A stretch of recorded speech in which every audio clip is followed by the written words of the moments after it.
Coming up next on Arizona Horizon, should voters reconsider the state's clean elections campaign finance system? Also tonight, details on an art auction to benefit the Phoenix Art Museum, and we'll learn about a program to help former foster children after they age out of the system. Those stories next on Arizona Horizon. Arizona Horizon is made possible by contributions from the Friends of Eight, members of your Arizona PBS station. Thank you.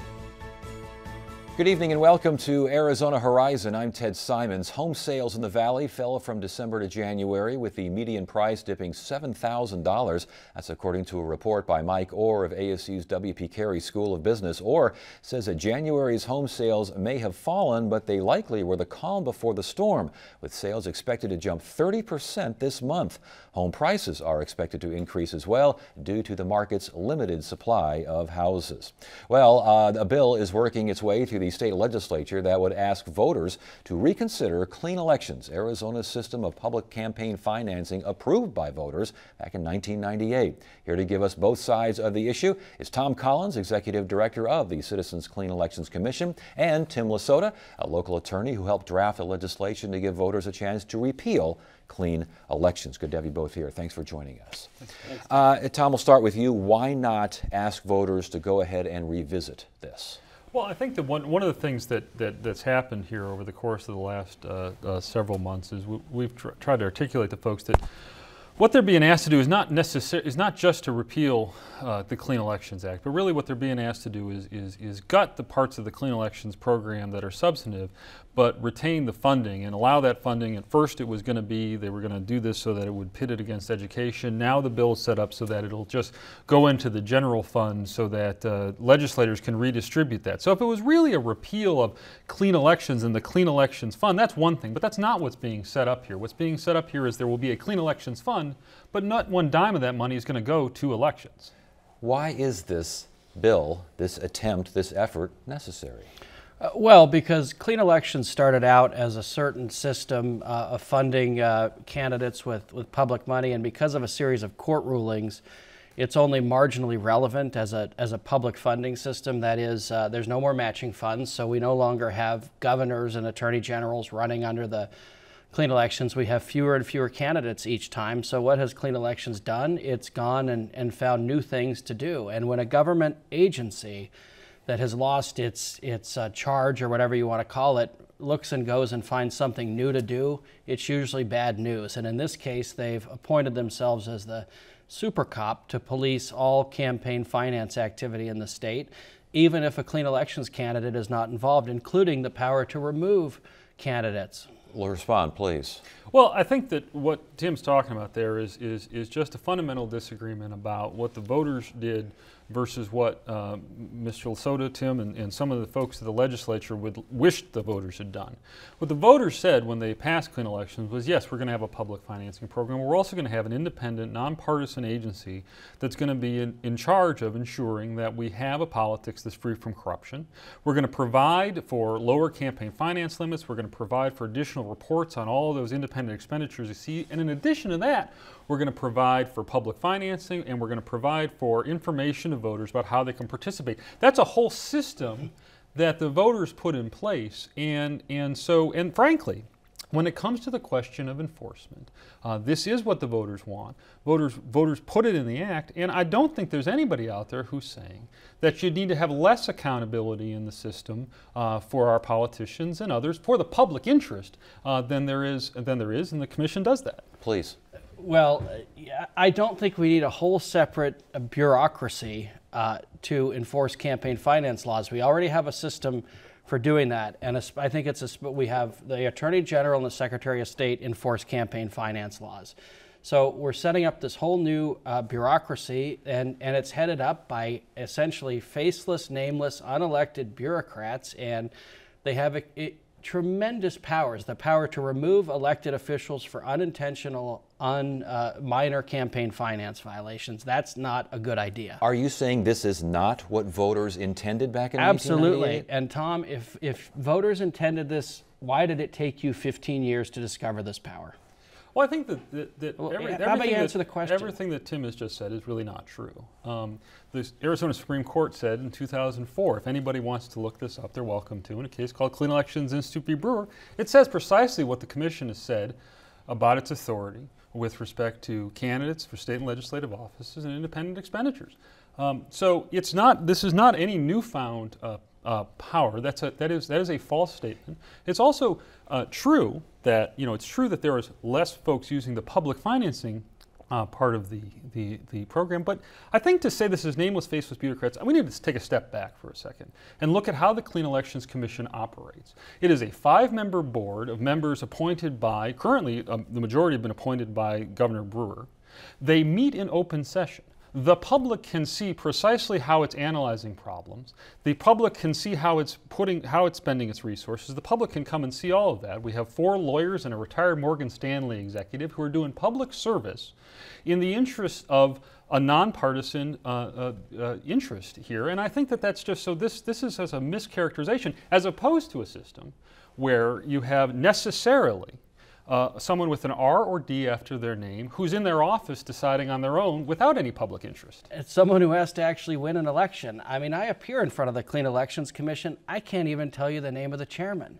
I mean, these are people that, and now the Clean Elections Commission asserts the, actually Tim, Tim Reckert. It just came to me, but I bet one person in 100 could not tell you one person on that body. And now this entity claims the right to remove elected officials and to set itself up as the super cop over all of the campaign finance system. It's a system that has morphed into something very menacing and something that was not intended by the voters. And Tom's he's wrong. They only implemented this rule allowing them this vast new power within the last couple years. Answer his original question, why did it take so long to go for these topics? I think that's just not true. The Act says what it says. The Supreme Court has recognized what the Act has said for 10 years. The Arizona Supreme Court is still the highest authority on what state law is in the state of Arizona. So this is a false statement. What is true is that because participation was higher, right, among candidates, it looked as if perhaps because all the candidates, or many of the candidates, I'm obviously saying all colloquially, were participating, it looked as if Clean Elections didn't have this authority because you weren't looking at what was happening behind the surface. When the participation rate in public financing dropped, no new power sprang into being. Rather, it is simply a fact that the law has been what it has been since the voters passed it, and the voters want there to be an independent a place to hold folks accountable who will not necessarily be accountable for serious offenses in the political system. Without this independent enforcement, okay, without this, we go to what? We go to a system in which the Secretary of State issues a reasonable cause finding if someone violates campaign finance laws, and the Attorney General enforces those laws. There's also a private Attorney General action in the statute that if the Attorney General doesn't do something, that an individual elector, anyone, Ted, you could bring a suit, can file suit to enforce campaign finance laws. I mean, this is like setting up a whole separate police department for campaign finance laws. It's unnecessary, and it impacts our First Amendment rights because it's being enforced by an entity that is hostile to our First Amendment free speech rights. Please. That statement alone is clearly not true. I mean, the Clean Elections Commission, the Clean Elections Act itself, is to advance the interests of the public and to advance free speech under the Arizona and U.S. constitutions, and it says that. And part of the way you do that is by providing more information to voters and providing a mechanism in which administration of campaign finance laws will be done in a fair and open manner. It's Sunshine Week here nationwide, and that's something that we absolutely deliver on. In the most extreme cases, frankly. And there's never been a case that is not extreme. Cases are often dismissed. You can see that in our record if people were coming to the meeting. So I think that everything that Tim is talking about in terms of the First Amendment is it's kind of strange. And I don't think there's anyone out there. You sued to get rid of the contribution limits, the new contribution limits that were necessary to bring our laws into compliance with free speech rights. They actually sued the state of Arizona to try to take us back to contribution limits that are simply unconstitutional. They use taxpayer money to do that. I call that hostile to free speech. I guess Mr. Collins doesn't think so, but... Well, I absolutely don't, because, again, contribution limits in this state were set forth in a manner to allow, to ensure that there would be a break between dollars and political favors that gives rise to corruption. So we live in the state where throughout the 1990s we had a series of corruption scandals. That's what gave rise to the clean election system. It has a variety of different tools for the commission and for voters that are created all in service of bringing voters into the system and keeping corruption out of the system. And campaign finance limits are part of that. Where's all this corruption? I'd love to hear from Mr. Collins. We had the ASCAM scandal in the early 90s. Where is all this? Come on, where is it, Mr. Collins? I think the answer to that question is that we've had a series of scandals in the 90s that include ASCAM. We have had allegations related to the Fiesta Bowl. We have had other issues that come up from time to time. We've had folks prosecuted for campaign finance violations in federal court in this state. And so I think that it's quite clear that there is a problem. But the question is, when there is maybe less crime than there was before, do you close the police department? The answer is absolutely not, and that's Mr. Lasota's fault. Okay, I'm going to have to give you the final word here because we're running out of time. All those cases that he talked about were prosecuted by other agencies that don't involve the Clean Elections Commission. That is the best point for why we don't need this extra agency, and they spend millions of dollars on self-serving promotional ads that could be better spent on useful things. In just a sentence or two, is it the enforcement action that is the biggest reason this is coming to fore, or is it simply the fact that you don't think Clean Elections is offering the kind of candidates and the kind of legislature, elected officials they promised? Well, I think it's both. I think voters have a chance to re-examine this act, and I think this commission has gone in a direction that was never intended. Both reasons are good. For those who say that the legislature now has more fringe candidates than ever, Clean Elections is not a success, you say... Well, the academic literature, that's false. The legislature is not more polarized today than it was before, and clean elections and the possibility of enforcement on an independent basis is something that helps voters. Mr. Lasota's client, Mr. Horn, who he represented against the commission, is the kind of person who folks understand can have some accountability. He made a conciliation with the commission. If he did not believe that conciliation was good, he didn't have to, but he understood the commission has this authority, and so should Mr. Lasota. All right. I think we have to stop it right there. We could probably go on for another half hour or so. It's good to have you both here. Thank you so much for joining us. Thank you, Ted.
Tonight's edition of Arizona Art Beat looks at an effort to keep the arts afloat in Phoenix. The Contemporary Forum at the Phoenix Art Museum is set to hold its annual art auction and dinner to support the museum. And here now is French Thompson, president of the Contemporary Forum Executive Committee. Good to have you here. Thanks for joining. What is the Contemporary Forum? Contemporary Forum is a really nice organization that's part of the museum of people that just enjoy contemporary art. There's many different support groups within the museum, but the Contemporary Forum strictly, supports the contemporary art, which might be photography, it might be weaving, but it's basically what's going on right now. Not something that happened in the past, not something that's Western, but really what is right now. And right now, coming up, is this art auction. Now, how does the forum work with the auction? I mean, give us the logistics here. Well, we've been doing this for probably about 30 years, and it's an event where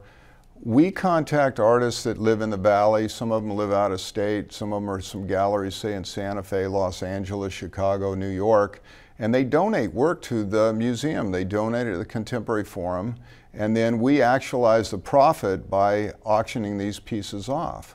So part of the work is actually on a silent auction, and half of it is in a live auction. I mean, we have a number of these pieces here. Let's go ahead and show those if we can. Just kind of show them for a few seconds each, and we don't have to necessarily. This is a big piece right here, isn't it? It is a big piece. This is something that when you would walk in someone's home, you would definitely notice that this is, you know, makes a presence. And that's another one there. This one's a pastel. This artist just does amazing work. She just puts detail in there that you just look at it forever to find out everything that she's done. And our next one is something that, again, would look nice in any home, I would imagine. Absolutely, and this is charcoal on paper. Oh, interesting. So that's a whole different media. my You know, goodness. most people don't think of really fine work on paper, but this is exquisite. And if you want a little surrealism, there you go, huh? She takes some of her own photos and digitally alters them. She gets old photos of family members that she's had for many, many years, scans them in, puts them in with color, puts everything together, and she just makes these whimsical, just amazing, surrealistic landscapes. How do you choose the artists? I mean, how does this work? How do you decide what's going to be auctioned off? I think it's a little bit like the restaurants that we have in this valley. You know, they come and go, and then you find the ones that are good, and they find the ones that, you know, that you don't go to as often. And a lot of these artists, they firmly support the arts in the valley. So a lot of these people have been around for a long period of time. They've donated year after year after year, and the museum, the Phoenix Art Museum, is the largest museum in the state. So I always just say this is the main place to support if you're supporting the arts. And we have Winky here. What an incredible image that is. I mean, you know, that's not something that you're going to wake up in the morning and go into the living room or wherever it is and go, oh, that doesn't do a thing for me. I mean, that's just going to brighten your day. But that's a local artist. Now, the local artist who I think his name is Jeff Falk. Yes. Yes, I actually have met Jeff Falk in the past. Did he say, I've got something for you? Or do you say, I saw Winky and I want it? We don't generally curate the work. Most of these artists have been with us for a period of time. And if they ask us to come and give us the opinion, we will do that. Yeah. And I've done that on several occasions. I've looked at some work and I said, I would rather have that than I would this. Now, as far as the auction is concerned, young collectors are encouraged. Yes, I they understand. are. Yes, Explain, they are. please. And so the price for them is $75. They get cocktails, they have a table, they get hors d'oeuvres. This isn't the sit-down dinner, but they can be there and they can participate in the bidding.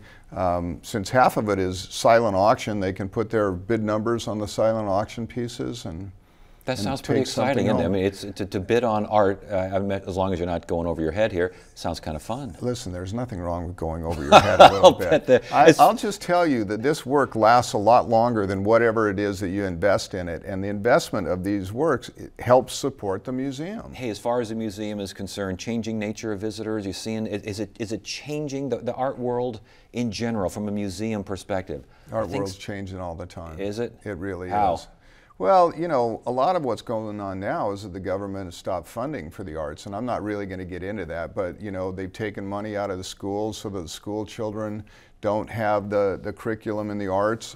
There's a lot of things that are going on where it just isn't there. So the museum itself, when I go down there in the day, I see school buses there all the time. They're taking kids through there, and you hear the words, wow, and cool, and that's so neat, and things like that. All right, before we let you go again, when is the auction? Tomorrow night, Friday at 6 o'clock. The dinner starts at 7, and we have over 60 works of art. All right, very good, and we'll wish the best of luck to Winky. Best of luck to you as well. Thank you.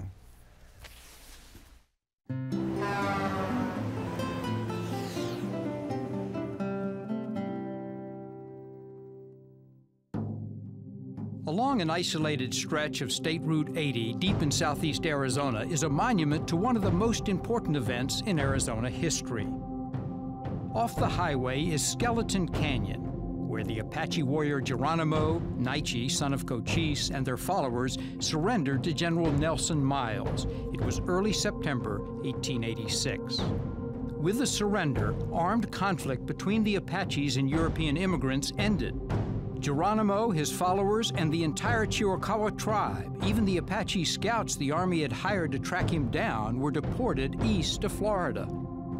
Geronimo lived until 1909, gaining notoriety at public appearances and in Teddy Roosevelt's inaugural parade.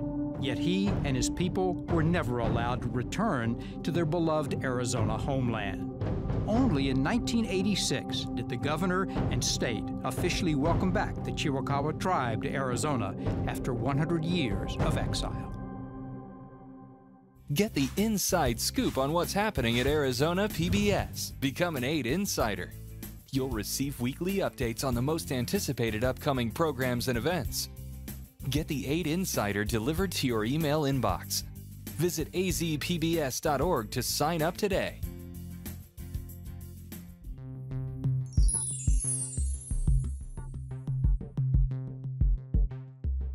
In tonight's look at Arizona Giving and Leading, we focus on the foster care system in Arizona. At any given time, there are 16,000 children in foster care. Producer Shauna Fisher and photographer Miguel Valverde introduce us to an organization helping foster kids succeed. For Amber Leeper and Caleb Wyatt, the future no longer seems an unattainable dream. Both grew up as foster children. Because of a program called Keys to Success, the teens are now on an extraordinary path. I'm going to be successful, and I'm very determined to live my life the way I want to and to help other people. Keys to Success helps teens transitioning out of the foster system. Director Diane Daly says it's a chaotic time, and kids in this phase are often doing what she calls the concrete walk. They're walking through life with their face buried in what the next step is, just getting through the next step. And we are helping them to do that chin tilt and look into the future, to envision themselves 5 years, 10 years down the road. What do they see for themselves? Daly helps the teens identify their strengths and teaches them skills like interviewing and writing. The teens are connected with local companies offering paid internships. Amber works at a law office while studying occupational therapy in college. Caleb, who has always had an interest in computers, is at a software company. Right now, I'm building servers and doing a lot of research to get more certifications so that I can build my way up to that regular desk job and hopefully beyond that. Keys to Success is part of the nonprofit Arizona Friends of Foster Children Foundation. So 32 kids are going to come into foster care in Arizona today. And tomorrow the same thing, and the next day the same thing. And so right now, we're doing this interview, or whenever this show airs, somebody is picking up a kid, putting him in the back of a police car or a DCS car, taking them to an office where they may or may not be able to stay with their siblings. One may be in the East Valley, one may be at a group home on the West Side, and they have no voice about what happens next in their life.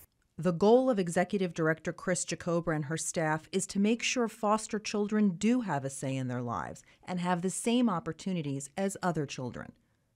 For 30 years, they have provided funding so foster kids can have a music lesson or participate in a club sport, all at no cost to the foster child or their guardian.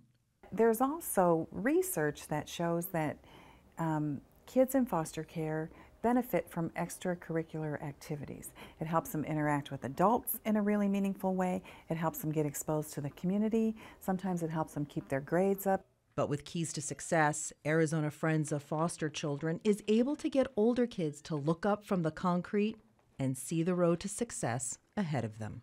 I definitely see myself building upon the IT career, and basically I just want to save up a lot of money, get myself set up well to where I can do the things that I want to do, and kind of do me. I know it sounds a little selfish, but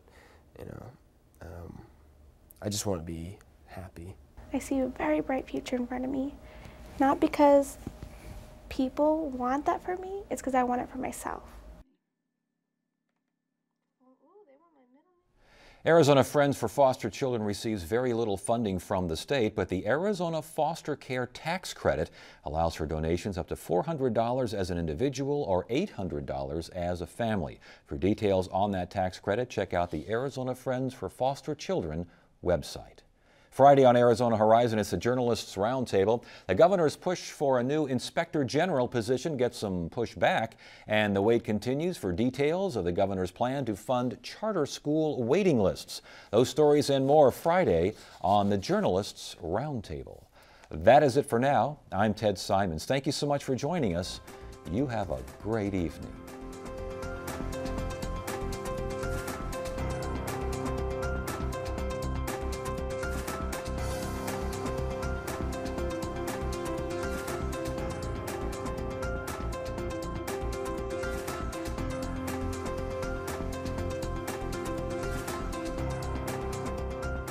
Arizona Horizon is made possible by contributions from the Friends of 8, members of your Arizona PBS station. Thank you. Virginia G. Piper Charitable Trust, committed to changing lives and strengthening community through investments in nonprofits and strategic initiatives. More information at pipertrust.org.